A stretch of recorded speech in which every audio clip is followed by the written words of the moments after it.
yana lobaka yango chaque fois mama na yo akoki kozala ndoki na yo, papa na yo akoki kozala ndoki na yo, ndeko na yo akoki kozala ndoki na yo. Epesi pasi liso oyo tokoka lelo esalami bongo na France.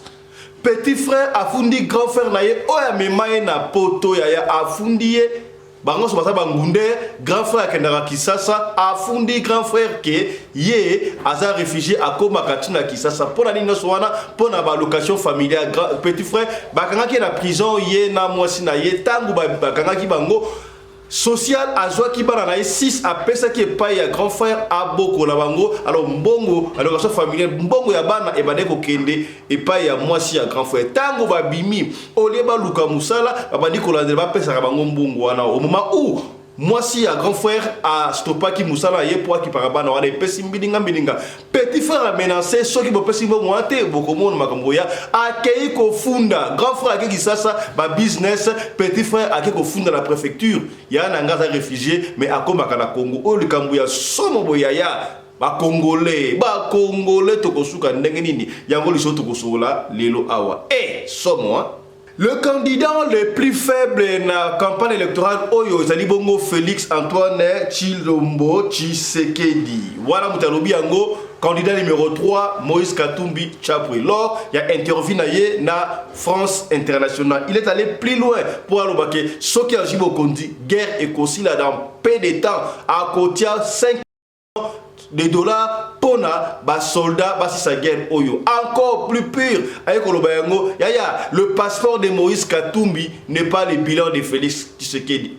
Qu'est-ce que le passeport a à faire à avoir na bilan ya Félix Tshisekedi Tshilombo oyo a roulé pays pendant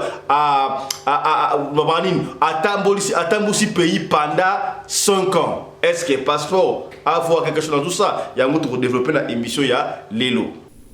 Mais vous savez, le candidat le plus faible aujourd'hui, c'est Félix Tshisekedi. Regardez mes images comparées aux images de Félix Tshisekedi. Moi, j'ai des candidats qui m'ont rejoint, des candidats très valables, qui sont venus parce qu'ils savent nous devons reconstruire ensemble le Congo. Le vrai opposant de M. Tshisekedi aujourd'hui, c'est la population congolaise parce qu'il n'y a pas de bilan. J'ai un plan aussi pour l'Est du Congo parce que la province de l'Ituri et le Nord Kivu ont beaucoup souffert. J'ai un plan de 5 milliards de dollars que je vais introduire dans les 2 provinces. Si un militaire touche moins de $100, pour moi, on doit résoudre ce problème d'abord de salaire, on doit équiper l'armée. Nous avons de très bons militaires, mais très mal payés, donc démotivés. Je n'ai jamais pris le passeport zambien. J'ai la lettre du ministre de l'Intérieur de la Zambie qui est sur Internet, qui a été même réceptionné à la Cour constitutionnelle. Est-ce que le passeport de Katumbi, c'est ça le bilan de M. Tshisekedi? C'est un débat de caniveau. Je n'ai jamais eu le passeport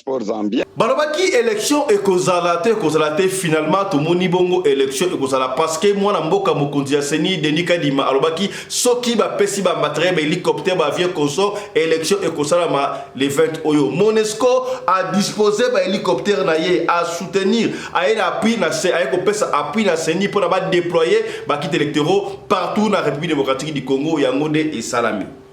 Là, nous avions des kits bureautiques, donc les kits de bureau de vote. Nous avons des bulletins, nous avons des papiers rouleaux, nous avions de l'encre indélébile, nous avons aussi des batteries externes pour les dispositifs électroniques de vote que nous appelons thèse, juste pour pouvoir servir tous les bureaux de vote que nous avons dans Bunyaki. Kaka na émission oyo tokopesa yo calendrier électoral to électoraux oyo kosalama na 2023 oyo tina 2024 bokoyo kango jour na jour ya ba élection et kozala bozala branché.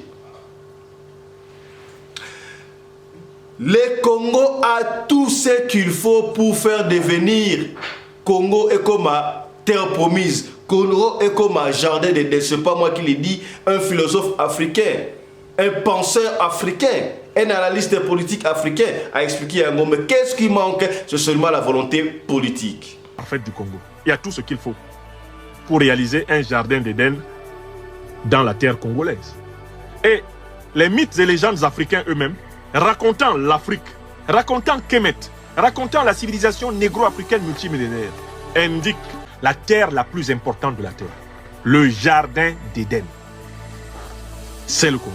Toke de bongo na États-Unis d'Amérique et pa wapi babomi lisusu ba congolais mibale. Ah pasi ya musakanate congolais moko Congolaise abotana noir américain, mwana ya mobali, mwana wana akomaka PD. Soki azali pa ya papa mama na ye akomi PD. Soki akepa papa azongi mwana normal. Mbutu ya kosakana te, mususu ndekutu bana babundaki na école epesi mbilinga ya bokana ba détail na mukaka na émission ya lelo.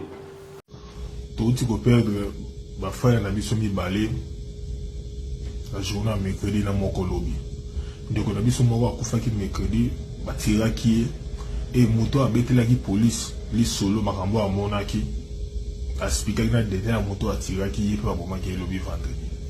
Et le samedi bandeko baza na ville wana ba se décider ba kita na balabala ba manifester mécontentement na ba senga justice.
Mobali mbinga na mwina ngolo aboya hydroquinone. Soki ezotambola ba chéri bazokwea mayanga. Na retrouve douce tendresse affection epana yo. Nasalelo nini pondimake na kupendaka sana. Shita kwacha pelende wenjo. Mobali mbinga na mwina ngolo aboya hydroquinone.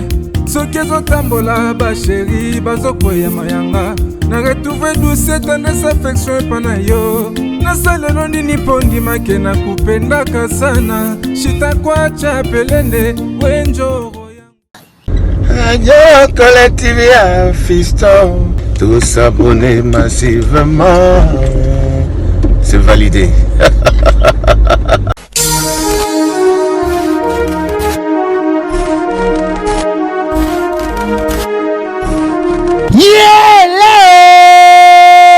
Kinshasa yokela ngai eloko oyodi bino batu bozalaka na posa ya kopase babon moment na babon séjour na bino bopesa confiance na Genesis Hotel po batieli bino bachambre ya qualité oyo eza na baclimatisation ya kitoko bambetu ya somo na banorme international eza mpe na baoreiller de rêve ebongo badouche na bango soki okoti ndeti kaka oza na mikili ya poto soki oza na kati ya Genesis Hotel wifi kutu bosana na yo po kokota internet ndeti kaka oza na Paris po kaka ba séjour na bino etikala inoubliable grâce ya Genesis Hotel okanisi esili tintin awa na Genesis Hotel atieli bino salle de fête salon Congo pour na ba mariage ba conférence ba réunion pe ba anniversaire de rêve na bino batu nyonso bolingaka kosala ba mariage ya kitoko po na etikala souvenir ya vie na bino mobimba bopesa confiance na salle de fête salon Congo po bokozala na bino de cité awa na salle de fête salon Congo ata boza na nombre ya combien bokozala na bino mobimba po musique eza au rendez-vous climatiseur elenda kaka ndenge bozomona batu nyonso bapesa confiance na salle de fête salon Congo batikala jamais kozala desidi tala awa na salle de fête salon Congo baza na bango na problème ya courant te po baza na mopanke na groupe électrogène oyo esalaka 24 heures sur 24 heures musique toujours au rendez-vous baza na espace moko ya balcon ya munene po na bino batu bolingaka kozwa mopepe kitoko po esala eloko di ah oui masolo ya bakuzu botikela bango kuna kasi masolo ya salle de fête pe hotel ya qualité botikela Genesis Hotel po awa soki okoti lokola kaka oza na paradis kidimie otuninga ya adresse ezwami wapi zwa papier na stylo po koma Genesis Hotel ezwami na commune Kasavubu avenue Kandakanda numéro 8 oza na yo mobimba to pe benga bango na ba numéro oyo eza affiché na ba poste de télévision na bino okozala jamais déçu ah Genesis Hotel bandaka lozalaki wapi tala ndenge ba congolais basali ba mariage na bango na ba salle de fête ya Mwanza pe ba séjour na bango na ba hotel oyo ezangela tina o tolobaki te tolobi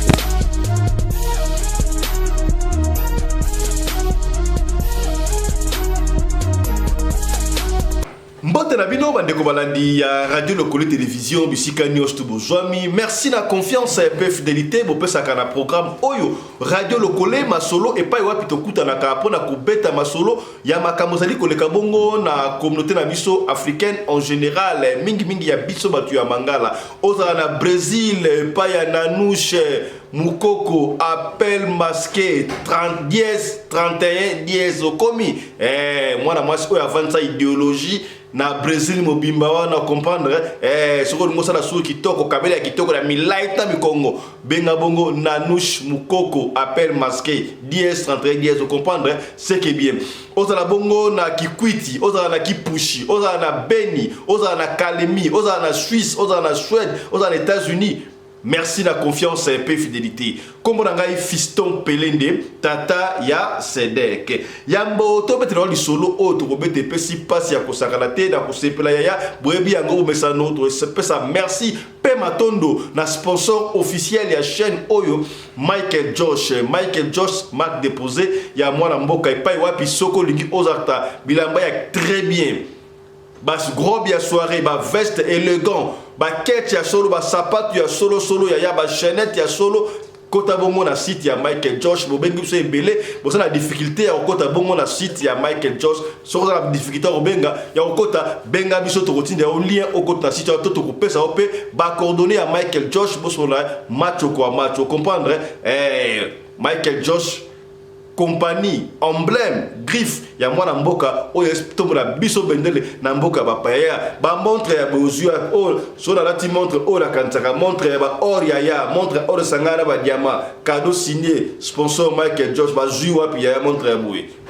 Ndeko moi c'est 5 pas visto, kota mbara montre ngata ba ko kato liboko ya na ka conseil na yo, montre mrapa pa mbate so ebimi, c'est que makambozali, voilà. Or sangana ba diama ba zuwa pi ya c'est que bien Michael Josh na ici na sekibino ngo sekibino akei ko fungula pe département to fungo département ya bilamba ya musala yo za la compagnie na yo ya échafaudage wala compagnie na yo ya électricité ozana restaurant ozana o batara uniforme ba combinaison Michael Josh a ba combinaison ba blamba sapien pompier ba pantalon ba uniforme ba sécurité au sein la compagnie de la sécurité ba nyon surtout wana Michael Josh a dit ko sala yango pesa commande na Michael Josh okoso yango na qualité supérieure à l'américaine autre lo ba quitter tolobi voilà.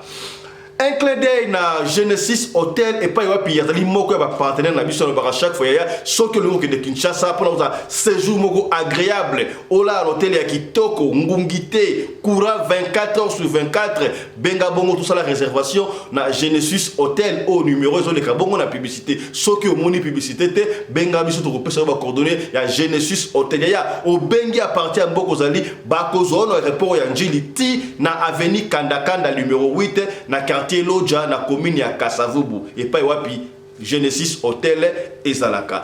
Yaya bande ko anti-poison comme en décembre ba fête ezali ba concert et ko beta kili et pas ba bimwa na mboka fali pour après arena ya Wembley a sali plein Chicago et ayesi na arena ya Belgique ko beta concert au sakalate nungu zali félicitations a fali pour pas et sa musique congolaise ne ezali ko kende to pekiso ke musique ite kende na yo me yeba na simanango nini ya ko comprendre voilà ya kende concert kende fête anniversaire ya mariage ça a déjà blindé ya oebite nani ngonde alingaka yote peut-être ba kocholo poison kaka pour le brakitoko ba kocholo poison kaka pour que na concert ya mutentel ba kocholo poison kaka pour zu document ba kocholo poison kaka pour na yo fundaki mutu moko boye ba kocholo poison kaka pour na ba no ba trakitoko ya benga to pia coordonner bande ko anti poison au blindé tout na yo o to lo ba quitter Tolobi, vous comprenez?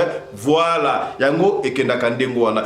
Ya to senga kana yo s'abonner bande ko souci année oyo. D'avant, vous savez ce plaisir. Tu vas compter 15 000 à Pamba la fin de l'année. Oh, mais si tu as 17 000 plaisir. Tu continues à s'abonner. Tu continues à s'abonner. Chaîne Oyo et comme chaîne Mouné de Boebiango, chaîne Oyo Zakaya Bisso mon côté. Radio Locale.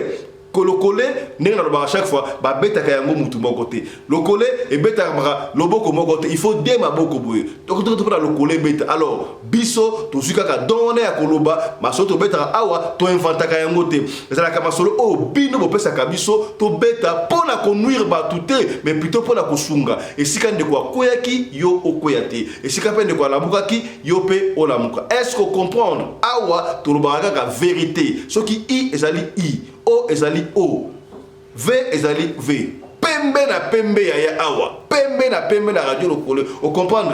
Voilà, bistoko sarate et kendaka ndengo wana. Voilà. Yambo to développé par titre au sommet wana tika to pesa mbote na Tony Masudi depuis Durban na Afrique du Sud to moda to bosanité Tijon Lushombo ya Mama Franc vous comprendre o ya pesa mbote na bana Saint-Charles Luanga na Congo ki Nchasa ekenda kandengo wana voilà. Lors il y a interview na Canal France International Moïse Katumbi Chapwe candidat numéro 3 à l'Obaki Ango tout OK na campagne électorale au candidat les plus faibles c'est Félix Antoine Tshisekedi na ndengenine na éviter wa langage qui alors Moïse Katumbi Chapwe candidat numéro 3 il paraît azali favori na campagne oyo est-ce que yé on ma président wana bino na biso tout la jour le 20 na élection au candidat oyo okopona moi na mboka Moïse Katumbi Chapwe est allé encore plus loin pour la Soki a commis Mokonzi. Soki a gagné l'élection Oyo a coté plus de 5 millions à Est et on a l'armée la biso pour la guerre et si la le plus vite que possible. Guerre elle dit aussi la terre pour la basoda basa mal impayé. Basa mal payé pardon basa impayé mal payé basa impayé donc on a peut-être guerre elle dit aussi la terre ça na plan aussi sa guerre dans moins de 6 mois c'est ce que nous allons voir. Il est allé encore plus loin de comprendre le baquet. Oh est-ce que qu'est-ce que passeport il y a Moïse Katumbi à avoir un bilan, il y a Félix Antoine Tshisekedi. Bon, on est, papa Fisto, aujourd'hui, ma politique, les années politiques, tout ça, analyse, pour avoir l'esprit pembe na pembe. Balba passeport, oh, ça libre, non, qu'est-ce que passeport à avoir na bilan, il y a Félix Antoine Tshisekedi. Bon, il va promesse à Pesaki, ma Kambarobaki, c'est quand il a sa deuxième mandat. Est-ce que ma promesse soit Ekokisami, c'est Ekokisami, ça va. Nani ya Kolonga, Nani ya Kolonga. Nani ya kolonga le 20 oyo yango to kuta na biso na mapono no wana pona kotala ya solo soki nani a kolonga suivez plutôt interview ya Moïse Katumbi na France na RFI.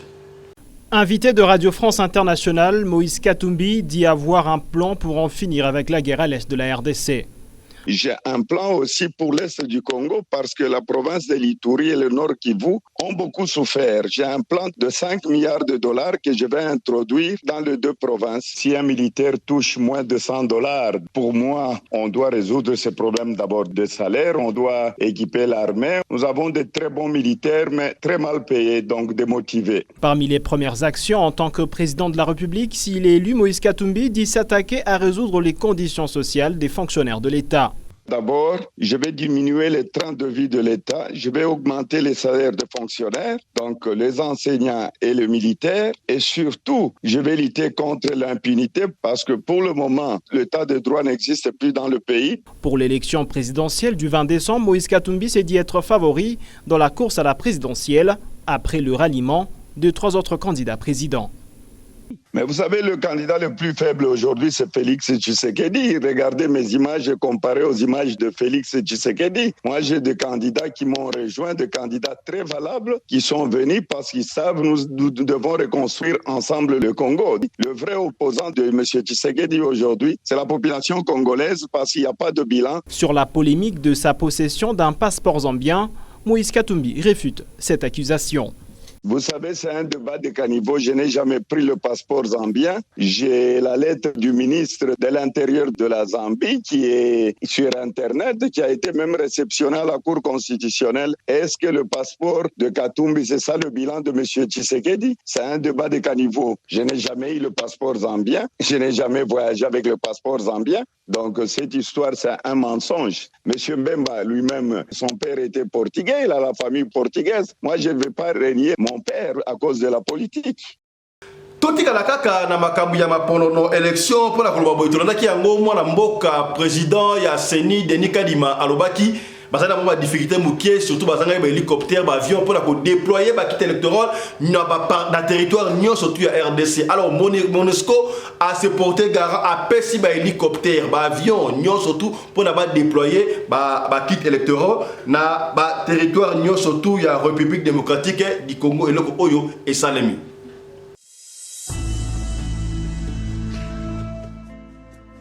Là, nous avions des kits bureautiques, donc les kits du bureau de vote. Nous avons des bulletins, nous avons des papiers rouleaux, nous avions de l'encre indélébile, nous avons aussi des batteries externes pour le dispositif électronique de vote que nous appelons thèse, juste pour pouvoir servir tous les bureaux de vote que nous avons dans Bunyaki.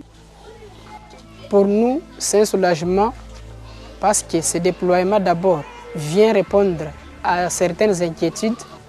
Et c'est vraiment un satisfaction. Ce n'est pas seulement Bunyakiri, mais elle a aussi des endroits comme Minembwe, Niki, Kipopo, Lugoshwa, Lulingu, dans les Chabunda, partout là-bas, là où nous avons des difficultés de transport par route. Nous sommes enrôlés pour voter dans Mokola le 20. Il a encouragé Bino Boya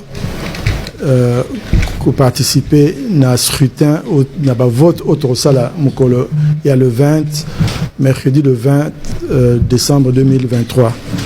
Et là, on a dit que le processus est bino. Le processus est banamboka. Tout ça, on a l'amour. Boya, ko voter. Bo voter, muto, binomoro, bomoni, que bolingi. Comme ça, mutuana, batuana, bazo donc, bakamamboka.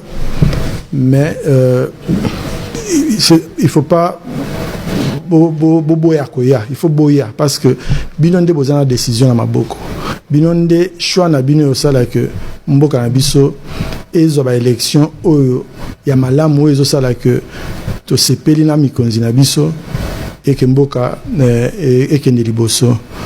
Alors bozala décourager te boko kamara mingi ba roloba ki rosala mate bona bo meseni tozola la te tongo me dit pourquoi butu to rosala pour ma ponami salama.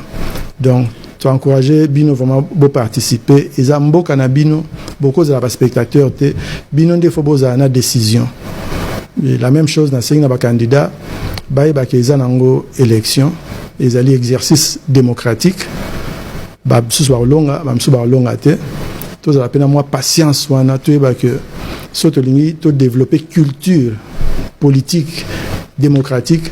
Il faut te rappeler un mot que mbalo muto alekanga na makasi ou bien ce qui n'a pas na lekaki na makasi na continuer ko respecter tozaba na mboka moko o azute tourna e koyaka mokili ezara statique te mokili tournaka.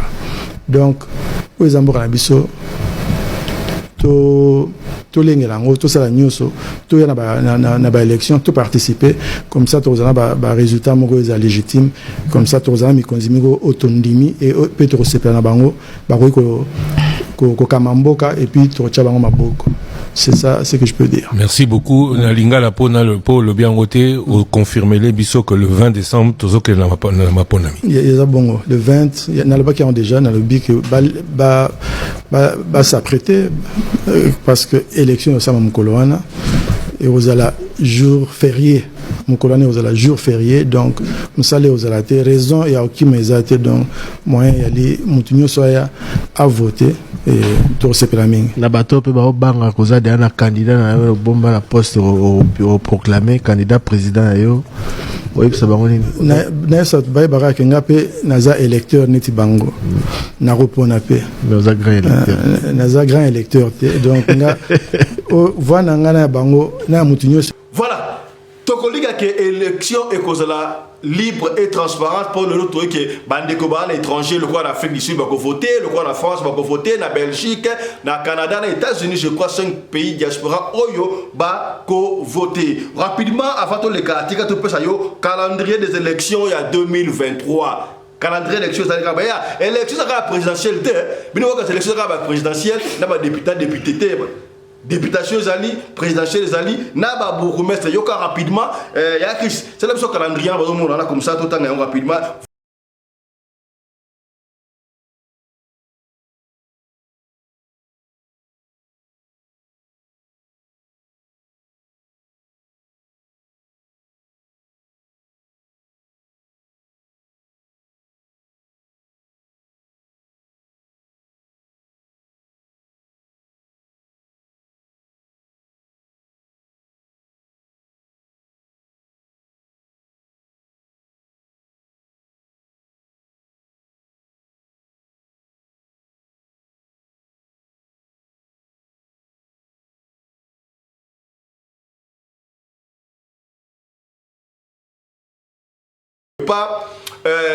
Il y avait un Français, il y avait un Américain et un Africain, pour ne pas dire un Congolais. Un Français qui dit, chez nous, les élections au monde, c'est la France. La France, quand on vote, le même jour, on publie, le soir, on publie le tout.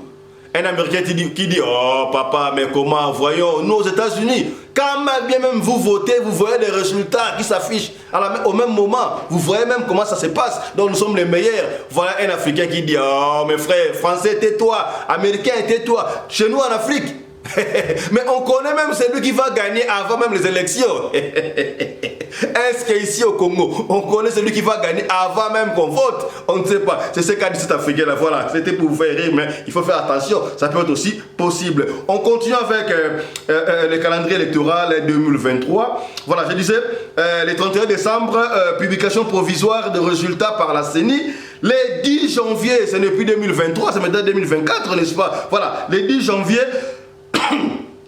publication officielle des résultats par la Cour constitutionnelle. Voilà, ça c'est le 20 janvier. Donc, vous voyez, Naninde a longi officiellement. Pardon, ça c'est le 10 janvier, publication officielle de résultats par la Cour constitutionnelle. Donc, le 20 janvier. Le 20 janvier 2024, prestation de serment et investiture du président élu. Donc, investiture du président élu et au Salama le 20 janvier 2024. Donc, le 24 janvier 2024. Le 24 janvier 2024, et vous avez une élection, il y a sénateur, gouverneur et gouverneur adjoint. Voilà, ce que nous postulons la gouvernorat adjoint, il y a une élection et Kozala le 24 janvier. Mais comme gouverneur, on doit cesser que les députés votent comme gouverneur pour corruption. Est-ce que moi, ils étaient population à voter comme gouverneur, gouverneur adjoint? On va en parler prochainement. Tu as une élection dans ma politique à expliquer prochainement dans l'émission Oyo. Alors, l'élection 2023 est allée même jusqu'en mars 2024. Le 30 mars 2024, c'est depuis 2023. Là, nous aurons les élections de bourgmestre adjoint et conseiller urbain. Voilà, et ça va bon le 30 mars 2024. Enfin, le 27 mai 2024, nous aurons les élections des maires et des maires adjoints. Voilà, merci beaucoup, c'est ce qui a été pour le calendrier électoral Yangoana Bo Moniango. Merci beaucoup que les maires gagnent. Nous serons là le 20 pour la diffusion de l'image. Il y a élection, il y a vote, ndengezali kosala. Il y a pona mutu pona sentimate, pona mutu o moniki akobongisa avenir ya yo, yanga na yaye. Autre va quitter Tolobi. Yaya, l'Afrique est le berceau de l'humanité, ou soit l'Afrique est une gagne dont la gâchette se trouve au Congo. Vous savez que la gâchette, une arme est une arme parce qu'il y a la gâchette. Sans gâchette, une arme n'est rien. Donc sans les Congos, l'Afrique n'est rien. Pourquoi on dit ça? Parce qu'il y a un idéologue africain, un penseur africain, un analyste politique africain a dit ça tout haut. Le Congo a tous les atouts pour devenir un paradis, la terre promise. Autour la Kawana. Mais qu'est-ce qui ne va pas? Qu'est-ce qui fait que le Congo ne puisse pas évoluer? C'est la volonté politique.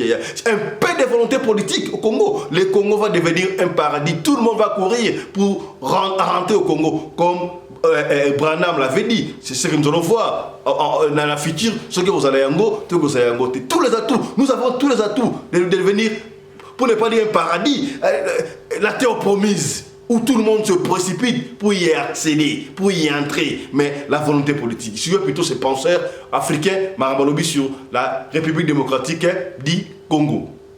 En fait, du Congo. Il y a tout ce qu'il faut pour réaliser un jardin d'Éden dans la terre congolaise.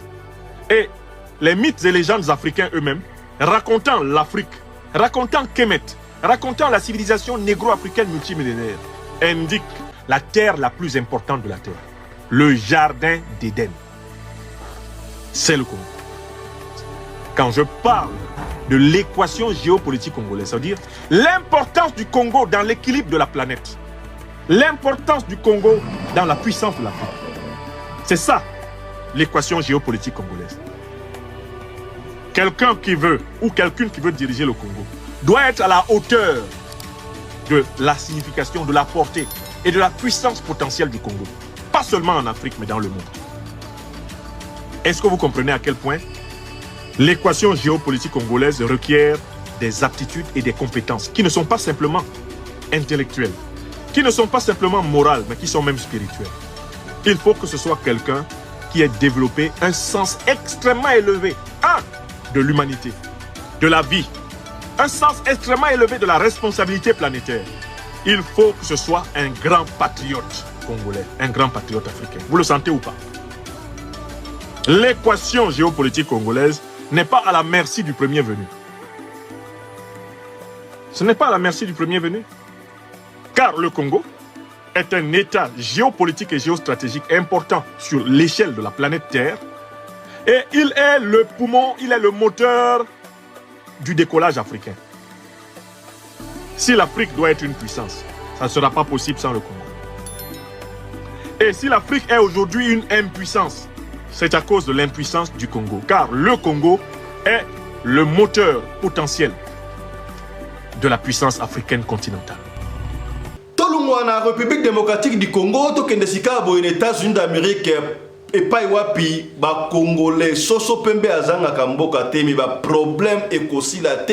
Tout est que la sabino awa comment est-ce que voisin abomaki, voisin na mwana na ya mobile a tiré bango à bout portant, vidéo surveillance et kanga ki yango silioante, cette fois-ci et aminene koi, ba Congolais mi balé ba koufi. Ba bomi de Congolais pesinga mutu ko soit les solo o la to linga robeta ngote la lingi yo mokon oyo kanenge ndeko oyo niveau États-Unis ndenga ali ko expliquer il paraît maman moko ya congolaise elle mwana na ye abala soki noir américain mwana wana mobali soka sa pa maman na bango akobaka bongo PD soka ki papa akobaka mutu normal. On ne sait pas que se passé ba parents bota la kaba. Je vous ai toujours dit il n'est pas bon qu'il puisse y avoir divorce. Ta esi kandaku oyo papa zalakate ezalaka bilinga bilinga parce que ba maman bazalaka moi faiblesse moko ba maman bino mona papa o papa fisto yo mona ba maman te ezalaka ma logique mo a to peni autour sur la vérité pour na ezali émission éveil à conscience. Est-ce qu'on commis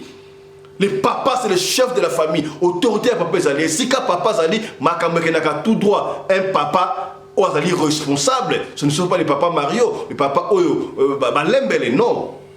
Rôle ya papa ezali ko droiture na libota pona banda basa la batulobi. Est-ce qu'on commis moi là oh soit que papa na bango za normal so ka pas maman nzo akoba ka pede pesi mbili nga benga kasi ya kufi ndenge nini yango to kotika ndeko oya expliquer bino ndenge ndeko oya kufi na lobi de kongolo ya kufi silioante mususu makambu ya école bana mutu mwindu mwana mutu mundu ya biso na ya mundele américain baswani école mara bakoboma ndenge ne pesi nga mutu ko so ya landana nu lisoro o ndeko expliquer mukie e bongo to zonga to betelo lisoro ndenge nini ndeko afundi ndeko na ye babotole mukanda makambo ya mukile landa touti ko perdre ba frère na biso mibale la journée mercredi na moko lobi ndeko na biso moko akufaki mercredi batiraki e moto abetelaki police li solo makambo amonaki aspikaki na dete ya moto atiraki ye pe babomaki elobi vendredi et le samedi bandeko baza na ville wana base décidé bakita na balabala ba manifester mécontentement na ba basenga justice. Et lui solo ça simple ndeko babomaki mercredi abotana nord américaine bana mona 10 ans mona soza na mama na ye mona koma apede soka zana papa azonga garçon papa na mama ba resika monter papa zoaka mona na week-end et mona ken école semaine passée alinga grouper sa mona mninga mususu ya mobile biz et créer une compréhension ba bimisi bitumba babundi et moi ndoko na biso abeti mona na mususu azokisi tant azokisi mona na kena parler a fouder pour parents na ba parents na ba une école ba convoquer massa na ndoko na biso congolais na maman mona na akomi na école noko asipui a pondre que moi na e akoma pedula on a mutu ya maman ya moi na e bike no moi na ndake na papa na week-end c'est papa déjà mona na e déjà ba fait que moi na sarane pedula papa na choc on a kokite ameko discipliner moi na miso abatu na ba école kana zalaka maman stopper ekribi tumba papa na maman mbila e bakangi papa bakangi no so congolais bakene na kasho noka beti moi 3 jours abimi tanga abima na parler avant de même pas la communauté des alaka on va péki ça ba moti na violence ha fu ke de kuna o ipe mo na force o ezana ba procédure ça noka ke na parler maman mo na ya poso mo na force o maman mo na zala na mobile noka telemina o ko mo na force bo te bi gaza mo non mais o sala bo ti o péki sanga ni bo na ni mo na nga mo na zo été et que compréhension noka beti mobile ya maman mo na beti noka na bien tant ma bête va bien mille noga kimi parce que hôtel de Akacho et noga qui na busala mais que d'habitude musala vandika na kata muntu kabo car moi il part que les bosso bando tirer la kata kana e noga da ici place et la musala ça il y avait un congolais mona qui na bilonga bato basali makambo na tant police et abeti li solo a to benga ngo snitch et lobby vendredi ne quoi la même situation ka bakangeli bosso appartement na e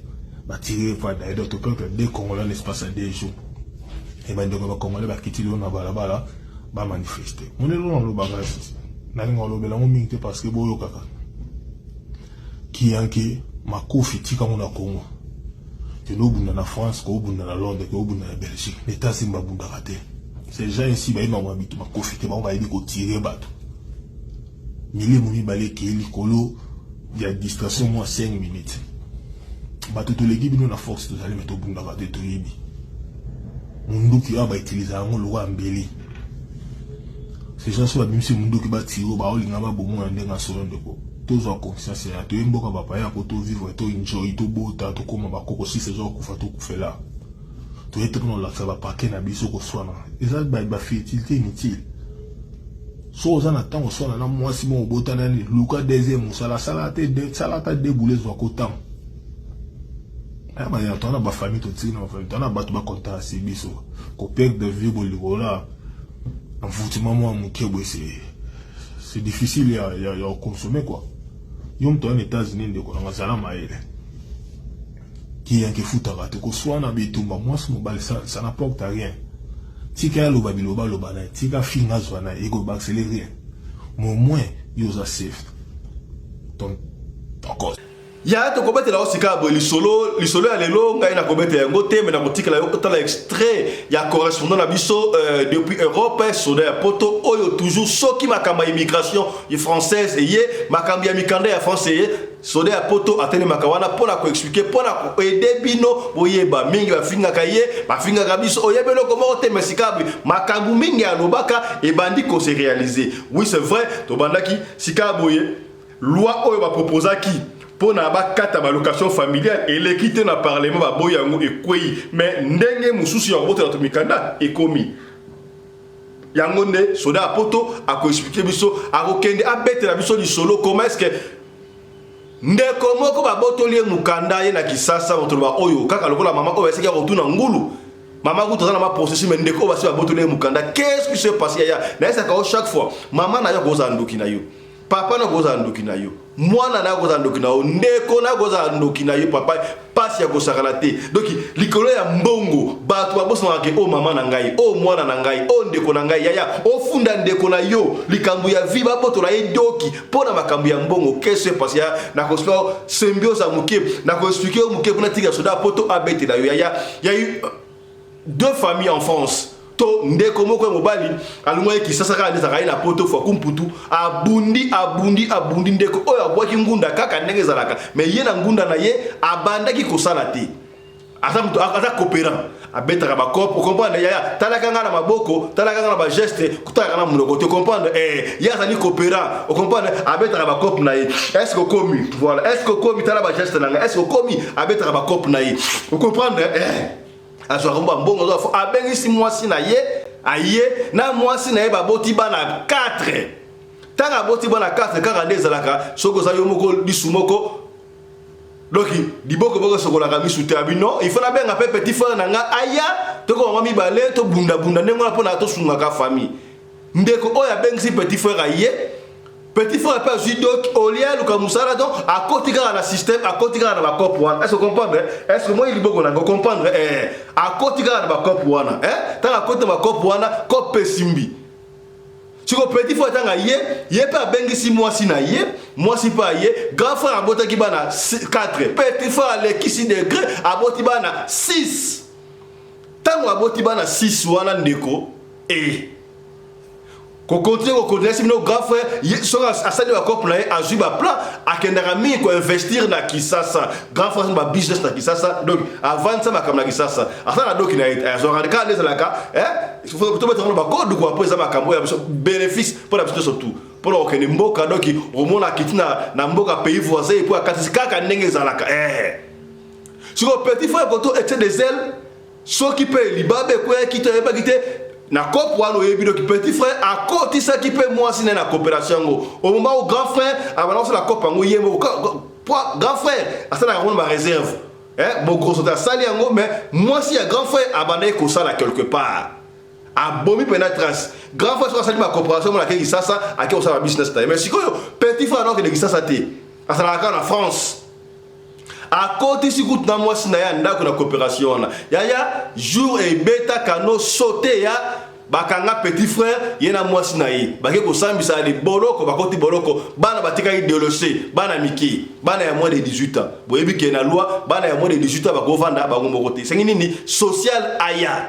azwa bana social aye pa azwa bana bana abino tozala papa kutu na biso ndeko pa na so ndeko papa zali ba benga ndeko ya papa tala bana ndeko na yo alors grand frère tali bana ndeko na nga bako kende pende moi te non ba yoka ina social ajiba na wana 6 a pesi pa ya moi si ya grand frère abane ko kende kusala musala moi ça va être musala social abino ndenge yo sala bana 4 bana ya ndeko na yo bana 6 bakomi bana 10 mama okendaka musala ekosimba te yo mama il faut kata musala biso to lofuta omonga location ya bana 6 oyo na oyo ya bana na yo et comme on a 10 ya mbongo mukuu ozo mara ya bana bana ya mbongo 10 ya lokola doki awoza ku salaire na ko leka salaire alors ça musala na mama a démissionné na musala avant di poids okipaka na bana donc mbongo ya mango ya ezokote ya kosaka te plus de 4000 quelque chose comme ça ya ozuwa sara ngozo apia plus de 4000 comprendre kitoko donc mama pela kitoko a renforcer kitoko kosaka na te grand frère pas contre la business na Congo azonga kakela na kadi za na mafia vous comprendre si ko ça là que petit frère na moi na ye ba bimi na prison tangu ba bimi na prison synthèse na bango sili ba est était obligé ba zonga kaka na ndako ya grand frère pas boya te petit na ye na moi si ba zongi donc ba komi ko fanda grand frère et petit frère na moi na ye na bana na ilo grand frère azoboko na bango no sotuana ba fandi Mais quand il y a des solos qui non, bon à location à bas, on 6 wana. Bah pesa kayango et pas moi si un grand frère. Oh, si go petit frère lobi mais non, c'est moi c'est grand frère. Mais biso lobi de la prison. Mbongo ya ba na biso, il faut pesa kayango et pas na biso, biso se débrouiller tout les loko moko telo moto ça sonner. Mais sinon mbongo oyo social pesa ka pona na s'occuper na bana. Afuta ka ngai po na kata ki musana ngai. Po na kata ki musana ngai. Vous comprenez? Yo luka musala, mais au na prison, faut luka ta musala. Ote il faut pesa ka mbongo wana. Bakena social atali a reconnaître voilà la difficulté comme ça social a pesi bango aussi ki ya govana a pesi bango ndako a pesi petit frère na moi sta ndako baki olie ba luka musala mbo donc misuka na mbongo ya mbongo zandoki mbongo zandoki bon serviteur mauvais maître. A comme ma menace, côté opé, grand frère, Azui, à quel business non, petit frère, tu as assez. Bon, entre parenthèses, mais ça qui n'est pas simple, quand on a ça m'a bien peut-être. Grand frère, il y a plus que États-Unis, si côté la biso. Ça qui est simple, il fallait y kaka, yo ozwa, il fallait yozwa. Ozwa kaka atambongo ya bana mibale opesa ka petit frère pe pour la makambe eko couvrir kaka mais moi si pe alingera zora nyoso wala pe kilo koso moi ça lingera kaka azwa nyonso koma ya na ndenge nini nyonso ka ekoma ya ye pesi passe ya kusakana te tant que fois ke kisasa kotoyo petit frère azo menacer moi si ya grand frère osakate bo pesa nga mbongo wana so bo pesa nga mbongo te boko mona o ndenge osalama boko mona makambo osalama na ndenge nini bo mona ola osala bino moi si ba bino mwana na mbongo ya te mbongo ezali ya ngai ba pesa ka ngai esunga pe na bana pona kata ki musana ngai ozoyoka te zelo komona chose grave bandeko na esaka ya makambu na yo statut na yo ya document koyebisaka mutu te eza na makambu ya secret ka mwasi na mobali eso komi eza ndenge mwana te parce que vrai camarade ya mwasi ya libala lo bakango eza mobali na ye ya mwasi na mobali batonga fort tango vandi bo okutana ozala camarade dans mwasa libala obeti li solo ko esa mutu te akolobate mais tango kozonga akoyebisa chéri na ye tamba fana na mbeto bombale afa bala ba mbeto ba solo okufunda papa ebi kutu kutu mutu boy esa li solo boy akobeta li soba beta kama solo eza vrai kotonga za yango wana mwasi na mbala batonga vrai kotonga yango mabende yo okena kotonga batu pa batu mususu mais mwasi na mbali so ba otonga ele grana kada partage te c'est la kosi bokomi c'est que bien c'est là nga ba j'aime c'est là nga ba ki na ndingo wana c'est là nga ba j'aime li songo kitoko est-ce que natikila soda poto beta to na continuer ko beta yango bolobini et bête les gars est compliqué to tika soda pota beta yango to ngana beta ngamoko bolika muté to sala kama résumé to tika soda poto a expliquer bino ndenge ye ba beta la ki comprendre et que na ndingo wana chose grave ya to partager mission partager li solo e ko sunga bato belé na bikili ampoto batangunda e ko sunga bato belé et permettre yo osaka la discrétion na statut na yo. Oui, parce que les qui sont dans la préfecture, qui sont funda yaya. Oui, parce que nous avons des réfugiés politiques, mais qui sont dans Mboka. Préfecture, non, c'est impossible. Non, qui sont dans Mboka. Oui, parce que les qui prennent la photo, la preuve, tu as la photo dans Nangayango. Tu as la photo dans Nangayango. Ah, dans Mboka, là, qui ça, qui dans Mboka. Mais il y a des funda yaya, dans le point de hôtel, dans le salima B. Il faut atos à l'eau et Mboka. C'est vrai, ok, ça va. Au bout du numéro, il y a un Congo, il y a un Bengaï. Les gars, fundi à qui? Yaya, Mbila Zouab, Fona Benga, Yana Gisasa. Ngri, il y a mon numéro, il y a Mikili, non, peut-être Zara Mikili. Ayamba. Allô, bonjour, c'est M. Kingani. Oui, vous êtes où? Vous êtes au pays? À Kinshasa? Oui, je suis là à Kinshasa. Ah, ok, ça va. Dès que vous rentrez à Paris, venez nous voir à la police. Tant qu'il y a eu la police, quoi, quand tu téléphones et PC qui peut les caisser. 4 jours seulement, convocation dans DAP. Que non, mais vous devez vous présenter, la police et consort. Oh, boye, Il y a un qui peut l'écrire, c'est qu'est-ce qui peut arriver. Ça fait quelques jours, il y a quelques jours, ces jours de Sili, il y a un mois.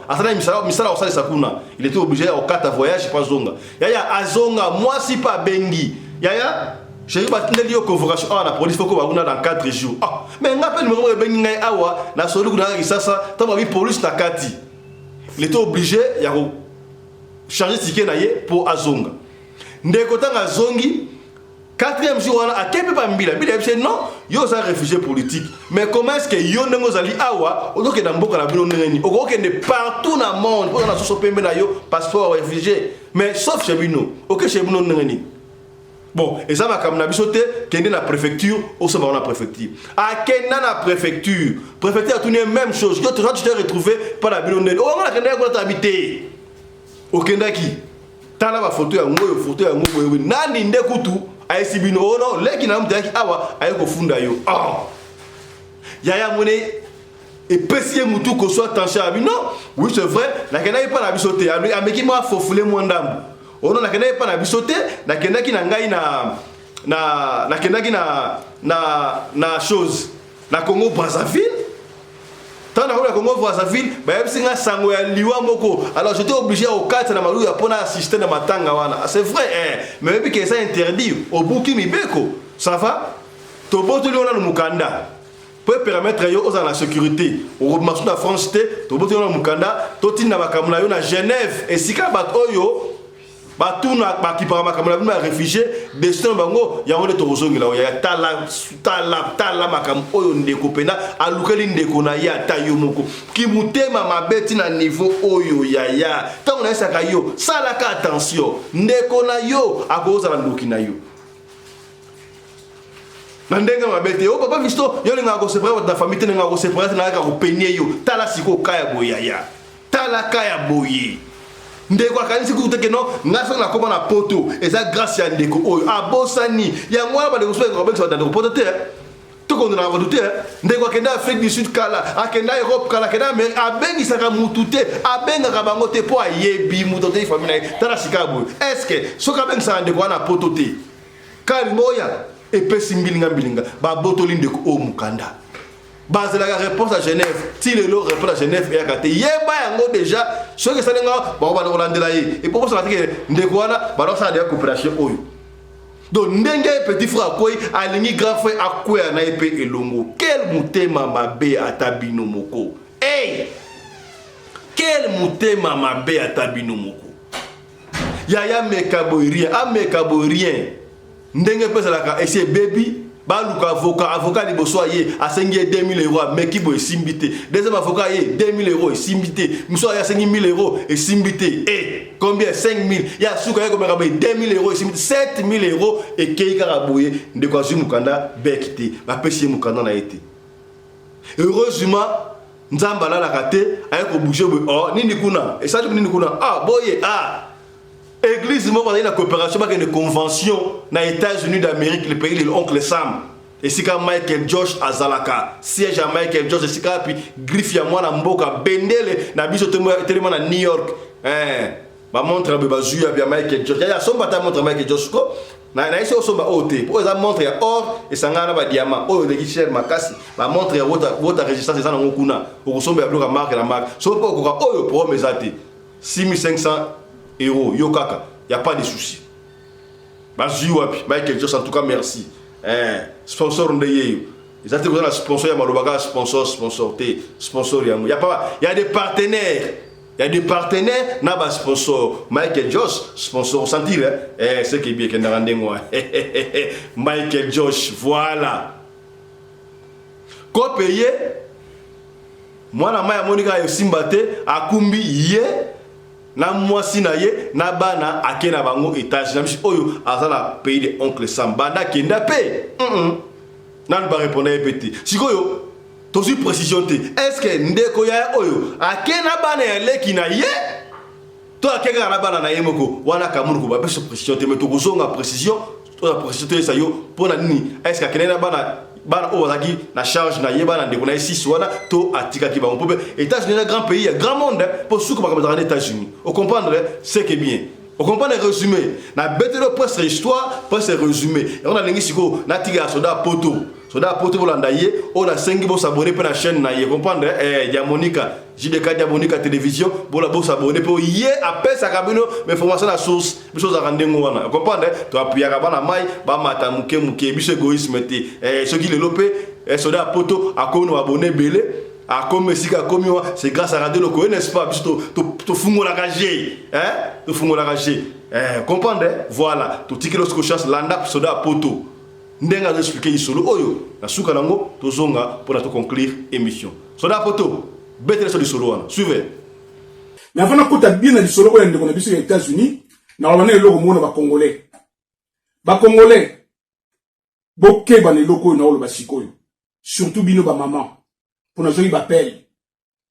Ba maman mingi oyo bozana ba problème ya mikanda na poto, surtout na France. Mais boboti ba na poto, bozo linga boye ba ndeni ya kosala parce que yoza mukanda te boboti mwa na poto. Na expliquer bino boye, bolanda malamu, place na koloba. Keba kokende kobwakisa mwana yo boti na poto te ngunda. Est-ce que boyoki nga bien? Na kitana na expliquer bien. Maman oyo zolanda ngai, ba parents oyo ya congolais, obolanda ngai sikoyo. Soki bozala kola mikanda, to bakanga ki mukanda to babotole mukanda pour l'instant. Mais oboti mwa na poto na France. Kokende kobwa kisaye ngunda te parce que zobanga ke ba refoulé yo, ba pesa yo OKTF kobanga eloko te. Surtout nde kokende kobwa kisaye ngunda te. Soki obwaki si ngunda, obebisi makambu nyonso. Olandinga, oyoki, okomi place na lobby. Donc, na répéter l'issue pour battre lobby. Ozo répéter mingi te. Il faut na répéter makambu battre comprendre bien. Erreur oyo eyate na kati ya communauté. Ezaka bolingo na oyebisa ba ndeko na ngai. Eza makambu nga na yebi yo yebi te. Soki oboti mwana na poto, ke yoza na problème mukanda, to ba retira au mukanda temporairement. To ba botole mukanda, to za mukanda te sans papier. Bande ko ngai so boti mwana poto ko kende ko bwaki sa ngunda te pona moni ba pare bele baza ko banga, ba te na moni solution oyo kaka na bwaki sa mwana na boti na poto ngunda. Te ko mekate, so ko meki kaka pa. Tala ka yo moko réfléchir, mwana boti na poto na France, na sol français, o le bwaki sa ngunda. Ba obotolo nyonso, obebisi makamna ope nyonso, ba opesa yo OQTF. On peut savoir OQTF, ordre de quitter le territoire français, parce que makambu yo ko lobeza le kuta ko mwana botami na sol français, yo ko déclarer ngunda. Et ça m'a raté et ça l'a répété. Ba o bozo yo ka droite à gauche pas ba congolais boké ba botika eza le kuta. O za mato ko yoka. O za moto makondima. Na loba ikaka. Bande ko na tuke sikola li solo.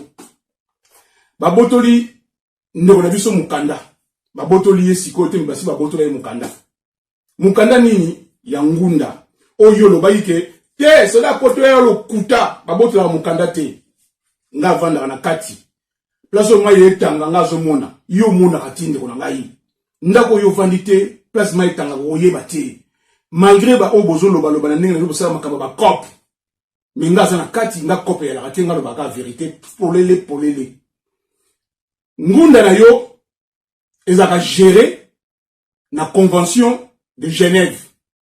Est-ce que Hollandi? Est-ce que y place bureau général de la convention de Genève ezalaka? Oyebi kututé. Alors, lingo yoka obazo expliquer yo. Soki yo monike ona oloba. Ezana mo malamu te ya lokuta zapenga leka pour mesate. Tika ndeko azana mo besoin na mopandi na yo, to voisin na posa ayoka onga zoloba. Pour ça important, et ça pour aider bateau belé. Nzembe alola pambola bino. Na sana ka pona bino bande ko ngai. Ko betla bata mo boko mukeko. Soda poto, JDK mo pa mo konzi, eza na nkaka ki patriote, ya ka bolingo. Ya teko o ki prétentieux, o ki orgueilleux, o ki ce qui te, eza lo mo te bande ko na ko mpe mundele te. Eza ka na congolais. Le rôle bino nazo komona oyezoleka nazo yoka ya nazo yibisa bino bande ko ngai. Alors ndeko na biso bina ngaboy abiso de poto ngazali na France na umeli na France na bengisa pe mwasi na ngai allié to vandi na France to boti na eba na 4 après na yo mona ke voilà na kanga moko na bengisa ndeko na ngai na on batté soki petit frère soki grand frère soki ndeko ya famille soki cousin soki nani te a bengisa ndeko na ye mais ndeko ya famille ndeko aye papa na biso na kata France banda ya abetaka ba cop obika batu balinga ba cop na époque wana ya kala wana balinga ba cop tututu a ngunda papa na saza ngunda bo comprendre ngunda na soso pembe na ye na passeport rouge papa na biso bundi na mwasi na ye babengisi ndeko na ye donc papa na biso babengisi ndeko na ye pe ayo koma ndeko na ye akomi papa na biso a initié ka cop nengezaka ni ba cop ya na poto na époque wana na lo ba bien époque à l'éloti époque wana les gars tout ba cop tout ba ngambele ga bien l'équipe a continué ta cop l'équipe a bundi a jipe ye ndako abimi pa ya papa na biso akomo fa pe pa na ye pas jiboul pe abengisi ya ye mwasi tanga ye malheureusement mwasi oya ya abengisa ki abaso balinga na makambo wana bo comprendre bo koma mwana lo bango mingi te parce que ba téléphone na biso koma mingi na écoute mwana lo ba makambo surtout exacté donc papa na biso oyo abengisa ki ndeko na ye pas di mutie makambo wana asala makambo na ye so abendika mwa cheke na ye mwa mbongo na ye akitine kin mais azangunda bola ndanga bien azangunda ye mwa za conscient que na ngunda akitana na kin tranquillement a continuer nenga ilaka Brazzaville soki wapi Angola wapi abimi na kin afandi na ye dans 1 mois 2 mois 3 mois atiki mois sina bana kande biso ko ngito sala akaka tamu siko pe ndeko na ye tanga yaki pe abengisi pe yepe mwasi ba komosa pe ba faire bango ba faire siko yo komi siko ko ko zapena en pleurs comme ko tsa mbongo bani tout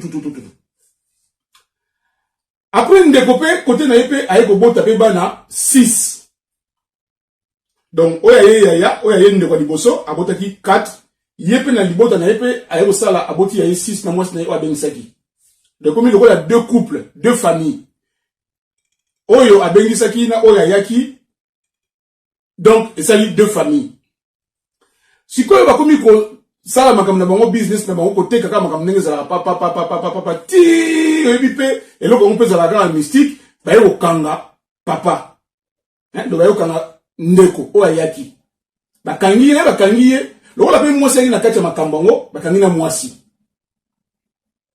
bake basambisi bango bakondane bango prison mwasi na mbali bakoti prison sikoyo mbila atindi ba assistance sociale baki de récupérer bana 6 o babotaki mbila tanga ye atuni bango babite to apena tonton na biso ye pazaka na libala na ye mutali famille ya papa na biso donc ba contacter papa wana oya ngunda papa na bi asoli na mwasi na ye habite bana ko bakende na assistance sociale papa tali biso to ba congolais tozali awa malgré ba difficulté to traverser biso surtout mais bana ko bakende na assistance sociale et malamu te basoli na mama balabite to récupérer bana na biso la assistance sociale na police que non bana on a 6 to rejoindre bango mama lokola salaka to luka solution ka tutane to sala assistance sociale bi bon to sala boyi to repesa bino bana 6 oyo na oboza ngo 4 bakomi 10 to ko batela bino ba location familiale mais to senga na mama akata musala parce que il faut s'occuper na libota mobimba bozo na malamu donc mama est obligé akata musala na ye papa ye lokola sala na yete yani kama mtaba business akena ne kwenda futuka Kinshasa mais azana ngunda bona nga bien sana ngunda alors bana ni so ngofana siko na ndako moko sisi ya ndeko o bakangai bona prison famille bakangai bona prison na 4 oyo ndeko abota na mwasi na ye basangani bakomi 10 na ndako donc assistance sociale asali ba papier tout azui ba location ya bana wana 6 akomi ko verser pa ya mama na biso oyo ya bana 4 donc ezalo kwa komo ba location ya bana 10 et mukua donc maman komi ko se retrouver akati de musala papa yebutu kuna zala na été kwenda futuka va faire karnakin, va faire nakin. Mais bolanda bien azali ngunda. Donc, elingi lo bani ngunda. Azana droite ya kozonga na mboka na ye. Tu peux aller où tu veux, sauf ton pays d'origine, puisque ozali réfugié politique. Est-ce que vous comprenez on a oloba? Na banzito okoma na on a oloba. Alors, maman komi ko s'occuper na bana wana tranquillement na mbonga zwaka ba futu ba mpindako. Donc on est sur au foot à 1 euro ya ndako tie. Parce que là 10 bana 10 ba futu la APL. APL ngoloba allocation personnalisée de logement. APL allocation personnalisée au logement. Donc mukuwa ya ndaku voire même tellement que va foutre la ndaku mbongo ya ndaku leka. C'est-à-dire un exemple, ndaku ya ki 400 et ben on peut se avoir 700 ndaku. Donc bazo rembourser sur moi sur 300. Vous imaginez poto ya lelo France ndenge zalaki na ya lelo ya su ndenge mote bande ko ngai makambo na oloba wana esala masute landanga ona oloba na yo partager kaka émission bande ko ngai to partager émission botia ba j'aime allez ba j'aime belé na be donner masule kitoko botia ba j'aime pande ko na bino soda ya poto na lingi bino mingi bolinga ngape na osala tout pour na bino bo comprendre bo bima na kati ya idiotie bo bima na kati ya distraction bozwa mayele na ulamusaka bino ba conscience yo ndeko zo ya n'explique oloba boye te ndeko so simbite ya yo monike za ya yote leka zapenga leka so monike na oloba mingi et se pesa ote désabonner na ndeko nanga promesate mais tika ba obaza na mayele bana bonia ba congolais mayele balanda émission et surtout ba partager yango et surtout aussi ba ndeko bo s'abonner bo benga na pembeni na ba ndeko bo s'abonner bo vanda ko la l'émission. Alors maman na biso mo futle ndaku il y a 400 na ndenge zaka na pesa exemple là donc ndako ko za 500 ba peso 800 ndako ko za 400 ba peso 700 donc 400 ndako ba futi bango moko ba juste ba zone celui 300 plus allocation ya 10 bana mi piku 10 mi tout 10 combien donc moment ça bana yebi sur combien ba 4000 alors mikolo tola muka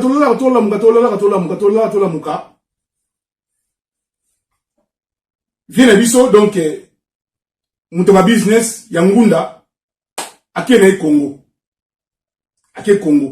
comme na Congo on a ça business na ye alors asali un mois à zongi tant à zongi ba yebisi que calamité ndeko na ye na mwasi na ye ba obima na prison mais esika okende zate ponda kona basi bazongisa ango allez ndeko la bi prison na mwasi na ye ba yeka ko vande pai ba utaka esika ndeko na ye utaka epa ya ndeko na ye ya ngunda na lo baka ngunda pour comprendre pona boyo cha A na B na lo baka ngunda so ngunda ezali ye e ndeko za oyo ba kanga na prison na ba tout se comprendre alors tant abimi prison na mwasi na ye esika okende ya ite bazo nika na ndaku oyo banda ko vande pa ya mutu ya ngunda bayambi bango bandi ko vande wana 1 mois 2 mois 3 mois ba location oka de lokweya e bandi ko déranger ndeko oyo okte prison na mwasi na ye ba di biso to na moi crise to na moi mpiaka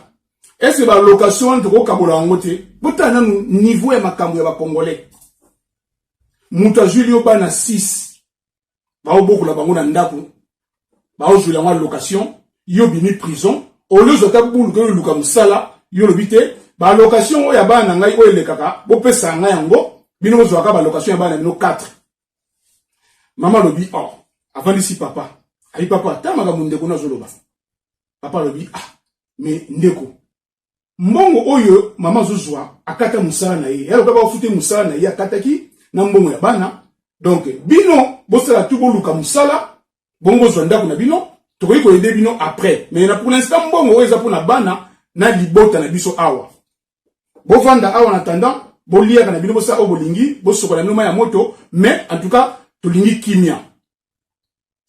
Et bandi ya koswana te il faut ko pesa biso mbongo na biso ya bana, allocation ya bana matata ko moko tana ndako. Matata tellement coquille ti ba assistance sociale ba koyi. Les assistance sociale ba yé ba expliquer problème ningi zalaki ba bon to lukela ndeko na mwasi na ye ndaku po kimia zala. Ba lukeli ba ndaku ba yo zonda na bango ba yo bima. Tamba bimi mais bana batikala kaka bana 6 batikala kaka nanu en attendant wana bango bazona nous situation. Bon comprendre le temps qui base la situation ba luka misala tout comme ça bango ba récupérer bana bango. Mais le problème pire que les cas qui papa zo kokate abandi ba menace. Otenga fuka bo pesa biso mbongo ya bana wana ba baza ya biso ba location zo wana ya si bana wana donc il faut pesa biso kaka. Mbilinga koti matate bandi na famille tout papa na biso pe yangunda azui avion akene Kinshasa yega ka ba corp yega ka business na minute na balabino boyaza na États-Unis d'Amérique. Et pourquoi les États-Unis d'Amérique? Pourquoi se retrouver les États-Unis d'Amérique? Bon on a bien. Alors tangu sikoyo akene Kinshasa akomi na Congo avande bali ba business na ye na sima wa epeli moto mwasi na ye na bandeko na ndeko na ye donc couple wana au ba prison ba bali menace na mwasi atikalaki menace ti mukomsu dina donc ezalika boye ndeko penda ABC penda ya bina ye tokotala so na jimbongo wana te tokotala bon perdre tout guerre koti na ndako mbile okweya mbile leka kwei ndeko wana ayebisi mbila bina bango bomoni na minute bana nga baza awa na ndako yo nana besoin de récupérer bana nga parce que mbongo ya bana nga bango ndeni balia yango biso to souffrir to uta prison to bimaki pour l'instant to na situation te to a peine besoin mbongo wana mbila bino oza problème na biso te il faut mona ngona l'état assistance sociale ou bien na CAF caisse d'allocation familiale mbila akati problème ayebisi bango il faut kukutana na commissariat. Ba komi na commissariat bande wala ngai. Bolanda malamu. Ta ba komi na commissariat ndeko wana bandi ko sa menace ba chantage na mwasi par rapport à mobile na ye azana Congo en tant que ngunda.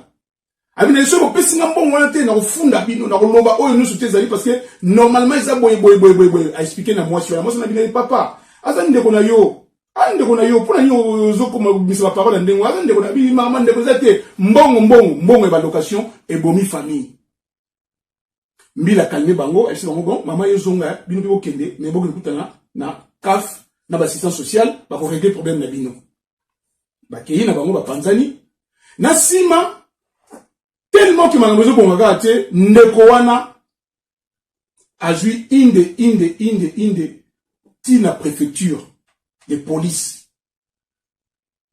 ake kufunda ndeko na ye oza na Kinshasa a expliqué bango que ndeko na ngai azali ngunda azali réfugié politique azana droite ya okende mboka na biso mais na minute na bana bino boye ana mboka na biso ana Congo soki boana tembe bo vérifier police a dit nae, ben non, ce n'est pas possible. So azali ngunda, na soso pembe, a roke de mboka na été, ezali impossible. Ozana ba preuve. Alors bien, ba preuve nanga, yangoyo. Alaki ba preuve, tout, ndeko na yene kenda ba photo, ba nini, tout, alaki tout. Donc, moi, wangana, ezati. Moi, wangana, ezati. Alors bon, pour bon dire, c'est vrai, ta numéro yangoyo tobenga basali penza 243 code ya mboka 243 code ya mboka balobi ya Willy Musheni code ya mboka tobenga mbila penza bengi esone papa kuna pa yebite amonika la numéro akantika ke famille na ye ayamba boye. Bonjour, comment allez-vous? Ça va? Vous êtes où en ce moment? Oui, je suis à Kinshasa. Ah, Kinshasa, en République démocratique du Congo? Oui. D'accord. Bah écoutez, dès que vous êtes de retour, vous passez nous voir. C'est la police. Malheureusement, pas la police a raccroché. Et ça, il y a une semaine, courrier comme il n'a pas à moi sinaye. Moi sinaye a mon courrier boy convocation mobile naye. Maman moi sinaye a bengi mobile naye abinaye. Papa banaye, on a convocation, il faut se présenter dans 4 jours. La police, la préfecture. Yebuna bisengo na biyenga. Na couloir, aolia naye, ntaba, aolia naye, ngulu, azaro sakana ye, azaro mela naye, bisengo na bisengo. Tanga ba bisengo na boye. Mamoko, aïpsi moi c'est mais na mona yipe appel moko awe benga nga parti ya France, mais et le bien la police. Abina effectivement eza yango, c'est-à-dire lettre na juge ya police, bah il faut qu'elle se présente dans 4 jours. Papa lui menga na na voyage à nan ko na sali 1 mois parce qu'il faut na ça ba business na ngai. Abina papa, il faut zonga rapidement sinon te mukanda na yo mawa trop. Donc papa kati voyage na ye, a joué avion a zongi tanga zongi a écouté mukanda tangi mukanda ba bina faut se présenter na mbila ake la police akomi la police bola nanga bien ngunda ba boto la raté bola nanga bien akomi kuna FC a se présenter après ça mukanda na ye pesi mukanda ba tali tout ba FC ba bina ye monsieur aux alliés réfugiés politiques oui ou non alors dit oui alors dit bon en ce moment aux alliés na mboka na yo oyo ezali interdit. Oui ou non? Moi, exacté. Alors, non, c'était pas au Congo, j'étais à l'autre. Non, mais c'est ma preuve, yango. Moutou, aïe, ma preuve, surtout, ndeko na yo moko, yango. Numéro de benaki yo, ndeko na yo mtape sibiso. Alors, tose la, oui, ça soit vérité, qu'est-ce qui s'est passé? Ndeko, a koka ki soute, avoué que oui, na kendaki, na ya posika, na kendaki, na Brazzaville, mais, na jui problème ya matanga na Congo ya famille na ngai ya on a katisaki babi na OK mais tu sais bien que mboka on les a interdit si on pona yo OK les mboka on a té puisque vous allez réfugiés politiques alors to retina mukana en attendant to komela yo okozonga na yo to komela yo ba jui mukanda ba komeli mbala moko convention de Genève ba expliquer problème ya ndeko na biso na convention de Genève. Convention de Genève et PC réponse dans le lobby que, vu situation ya ndeko wana, il faut qu'on suspendre ye ngunda en attendant, bah ça là-bas, enquête. Bah, comme il y a une mukanda, bah tineli mukanda, bah binaye, Convention de Genève remonté et régler le problème d'abino et lobby que, tout suspendre mukanda en attendant, bah ça là-bas, enquête, bah exactement, nengenini au koma ina mboka na yo. Mila tinele mukanda a expliqué nyonso que ozo mukanda oyo kaka soki convention de Genève de PCI accord donc bakangiye mukanda ba botolier mukanda to bakaka suspension ya ngunda par convention de Genève pas par la France mais par convention de Genève et yende na France ezala likambi ya ministère ya intérieur na gouvernement bakangiye mukanda banda bakangaye mukanda azwa sous réponse te. A quel jour avocat. Avocat liboso allié 2000 euros. 2000 euros qui kande mwana. Avocat bundia simbi karate. Bayo lesu sous 2000, 4000. Avocat bundia simba bayo lesu 1000, 5000. Avocat bundia ayo lesu 2000, 7000. Ndoka monika ke moyen souté, ndoka bite. 1 an. Banda bakangai mukanda ndeko moya sala business ezate moya bima ezate moya sala autrement ezate ndeko ayokuta na cop mo boye ya bato ya église ba okende États-Unis d'Amérique a négocier a futi ba mbongo a kotina to bakalo ka ngulu ya église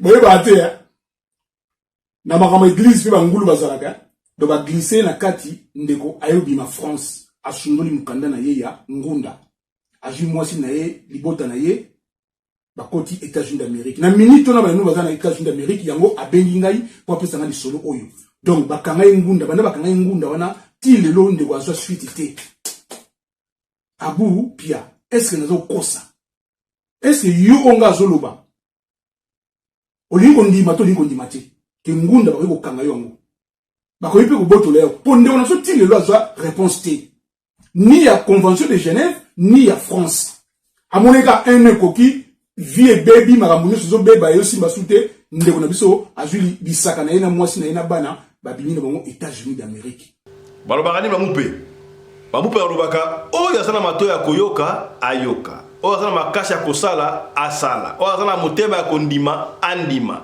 statut na yo ndengo zali ozala doki tozala doki te ozala réfugié tozala réfugié yaya tandako na osoko oliaka to oliaka te mutaye ba seka famille na yo te ata leki na yo ata yaya na yo secret à famille na yo zali entre yo na mwasi na yo na bana na yo est-ce que comprendre tala lelo radio loko télévision tozo mata muke et ça la marane nini famille moi la simbi caméra moi la simbi lumière moi la simbi script mama simbi coordination yango boy ya soit problème vous comprenez c'est que bien est-ce que comprendre voilà merci na Chris Larise Pelende réalisateur à émission Oyo Yena assistante na ye Winnie Larise Pelende. Merci na Claudine Larise Pelende. On a écrit pour la script pour mon hein. Au sentir vous t'accommes ma camto bien go. Vous t'accommes ma camto za Claudine Larise Pelende a commis. Papa follow babolo babenesto. L'histoire est tombée derrière Claudine Larise Pelende. Voilà, nous surtout on a sous la coordination il y a Mama Rina Umbi Larise Pelende, la femme à la taille d'une tige spaghetti, ni courbure ni virage. Ndeko ça les solo ko pesa ko banga te benga so pesa so ko beta liso na yo kaka ndengo lingto beta yango. Soki olingi totanga kombo tokotanga kombo soki po boy totanga kombo te tokotanga kombo te biso to fonctionnera ndengo on comprendre c'est que bien allez merci na Michael Josh sponsor officiel de la chaîne Oyo merci na Genesis Hotel partenaire na biso merci na Mama Charlotte Kaputu la bière officielle de Ba Nabino partenaire na biso merci na bandeko ya anti-poison partenaire na biso tokutani prochainement santé de fer à tous bandeko chap chap et tchala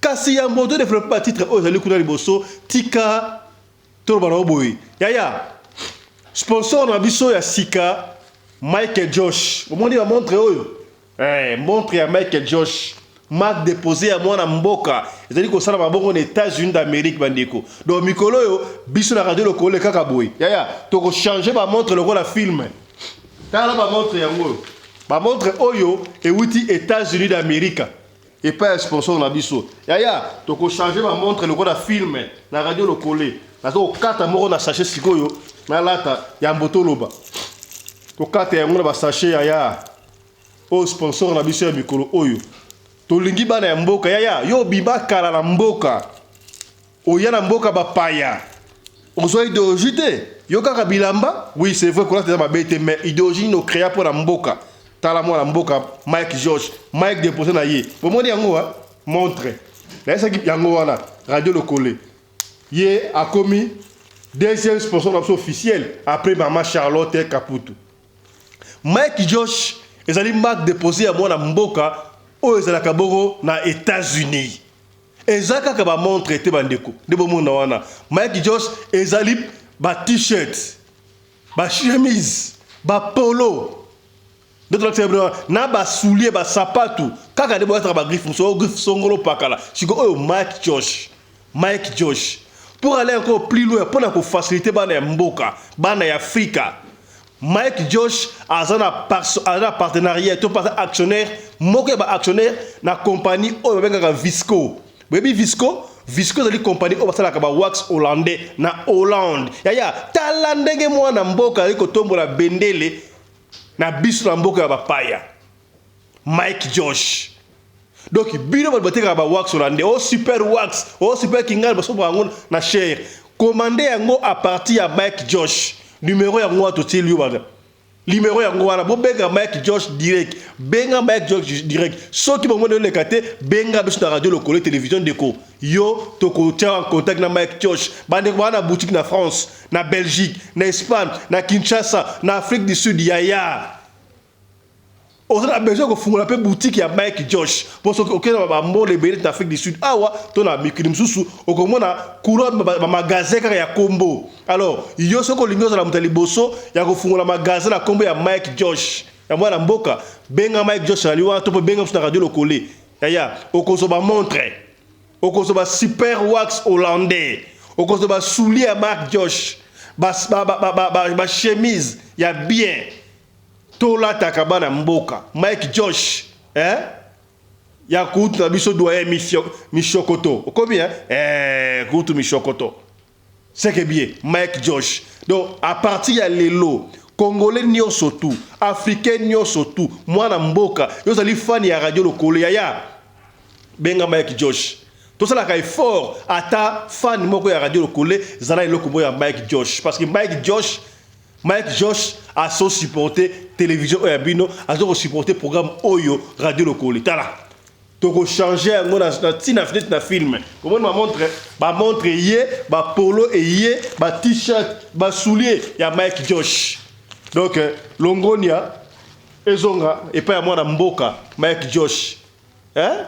Kourou doyen Michokoto. Vous comprenez? C'est que bien. Donc, pour beaucoup plus de détails, quand moi, je changer ma montre dans l'émission, le la maille. Mike Josh, Marga, Moko. On a un problème, nous, les Congolais. Tolingara, on a ta griffe ya bapaya. Ta sika griffe ya moi Mboka. Totombo la bendele ya moi Mboka. Ba kondi. Bonjour na Congo partout. Yaya, on a ta montre comme nini. Là ta montre Mike Josh. Vous voyez ngai ya mwana mboka. Est-ce que différence ya bango? Biso bango différence yena. Bo combien? Mike Josh. Yaya, benga na lombango, oza na boutique. Oteka ka nyoso, oba oteka marque oyo benga. Oza na salon de coiffure, koto oza na suki, koto ote moi étagère moko te kabloka ya Mike Josh. Te to support tout ça pour tout supporter mwana mboka. Voilà, o toloba kite tolobi. Pour l'habillement des classes de vos enfants, pour l'élégance de vos enfants, désormais, visitez le magasin Little People Shop chez Mama Charlotte Caputo. Little People Shop chez Mama Charlotte Caputo, l'habillement officiel de vos enfants. Awa et pas Mama Charlotte.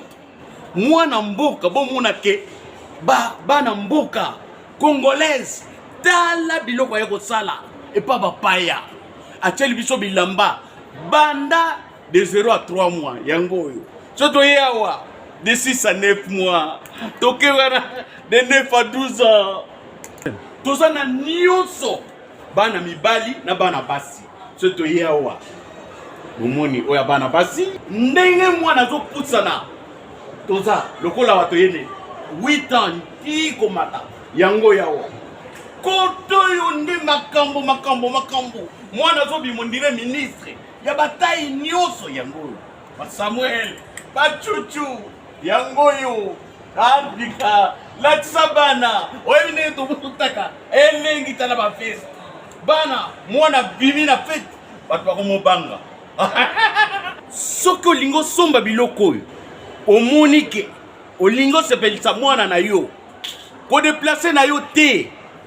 Okotika na internet. Okomona adresse na biso yango wana. Little People Shop chez Mama Charlotte Caputo. Adresse Edenval, Greenstone Shopping Center, shop numéro L119. Téléphone 011 52 46 366. À Jamestown, nous sommes sur Meyer Street 183. Jamestown Town, Johannesburg, shop numéro 5. Téléphone 082 324 85 22. Place nyonso zali benga biso kotaka ligne benga biso teotiko bila batina ndako. Little People Shop tozana bilamba ya bana ya qualité olingi osomba kota na website na biso retrouver biso na Facebook toza online pe soko osoma partout na Afrique to délivrer bino na ba Korea na biso préférence ya malamu ya original. Donc, c'est la livraison à domicile. Little People Shop met à votre disposition l'achat en ligne. Allez sur Tekelote, tapez Little People Shop. Choisissez l'article de votre choix. Il vous sera délivré jusque chez vous à la maison. Mais aussi, allez sur Zando, tapez Little People Shop. Choisissez l'article de votre choix. On va vous le délivrer jusque chez vous à la maison. Visitez notre Facebook page, Little People Shop. Little People Shop, ya biso moko. Little People Shop ya bana mboka.